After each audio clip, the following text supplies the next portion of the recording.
See you Saturday! You hang up and realize you have 2 days before the main family get-together of the year. Your shopping list is ready, so you head to the largest supermarket in town. You follow the list to the letter, grabbing everything you need as fast as possible. The cart is full of fruit, vegetables, dairy, meat, fish, bread. Well done you! 1 hour later, you get back home and proudly hand in the shopping bags to your grandma. She takes out the items one by one and frowns more and more at each of them. Turns out the fish and meat you picked aren't fresh at all, and those bananas and greens won't make it till Saturday either. Grandma says she'll save the day. You make a good snack to not go shopping hungry. Now you won't buy the stuff you don't need. Then you get in the car together to do it all over again. Smart shopping means cruising the perimeter of the store where you can find all the fresh and healthy stuff. Fruits, vegetables, dairy, meat, and fish. They normally reserve the center aisles for junk food. So, you decide to skip them altogether. Your first stop is the produce section. Grandma says you should spend the most time here. And it's a good thing you arrived before lunch. Most grocers get fresh produce when they just open, or later in the evening before they close. You reach out for packaged tomatoes, but Gran stops you. Prepackaged fruit and vegetables are usually more expensive. Plus, they don't let you check each item. A good ripe tomato can weigh double as much as an unripe one. It should have smooth and firm skin and smell like a tomato. No!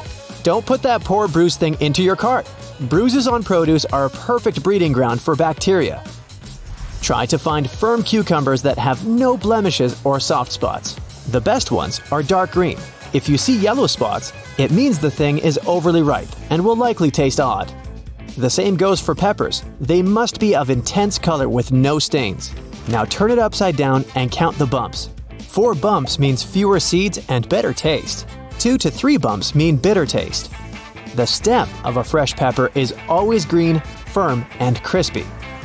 Take these potatoes with sprouts out of your cart right now. Go for the firm and smooth ones, without the wrinkled skin, soft dark spots, or cuts. Pick only green lettuce with no holes or brown edges. The brighter its shade of green, the better. Moving on to fruits and berries. Gran explains that a ripe watermelon will come with a dry brown stem. This one with a dark yellow must have been resting on the ground long enough to get sweet. The same's true for melons. The ones with a yellowish bark is sweeter, as it had received enough sunlight by the time they picked it. Check out the stem of the bunch before taking those bananas home. The stem must be green to light yellow and not turning brown. Only take single bananas if you want to eat them right away. They survive longer in clusters. Never judge a mango by its color. Instead, gently squeeze it. A ripe mango will give in a bit, and it will also have a fruity aroma at the stem end. Smaller fruit is normally sweeter, but that rule doesn't work for strawberries. Different sorts come in different sizes, so bigger ones can be yummy too. Their ripening ends once they've been picked up, so go for bright red berries with fresh green leaves. Those would look dry and wilt if they had picked the berries a long time ago. That lemon won't give you much juice. It's pale, which means it's an older one. This firm, unblemished one with smooth skin will be way better. It also feels heavier, and that's a good sign as well. You're shopping for a big event, but otherwise, you'd never buy too much produce at a time. If it's fresh and organic, it won't naturally last too long, and always opt for fruits and veggies that are in season. They'll be less expensive and of better quality. Next stop, honey.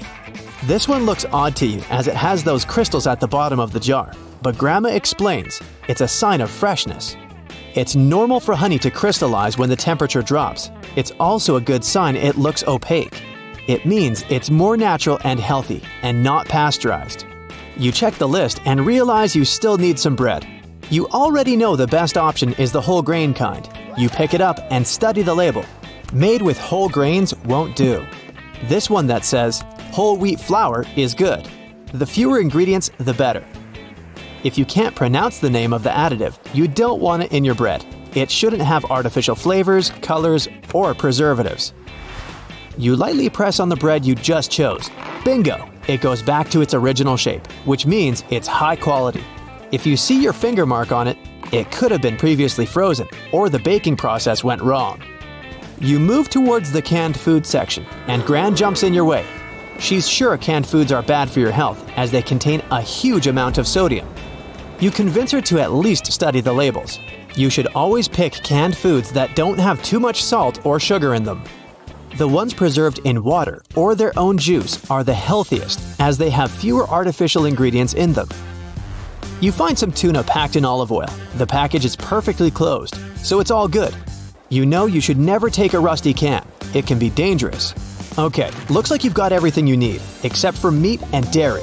You know you should always grab those last. They can spoil without a fridge if shopping gets too long. You make some room in your shopping cart to protect your fruit from raw meat juice, just in case. Red meat should be of dark color. Purple, red, and brown are all good. Pork should be the shade of light blushing pink. It should smell good. It can't be pungent in any way. If you see many fibers, it must be some tough meat with a strong flavor.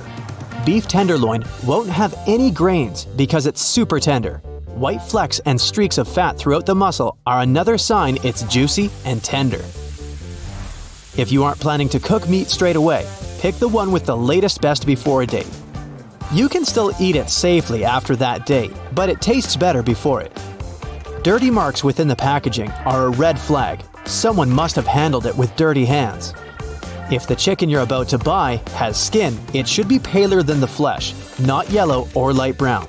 The edges mustn't look dry.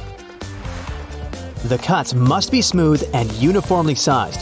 If it's not butchered well, there might be small joints and bones in your lunch. Any chicken that has been in the container for more than 2 days should better stay on the shelf and not in your cart.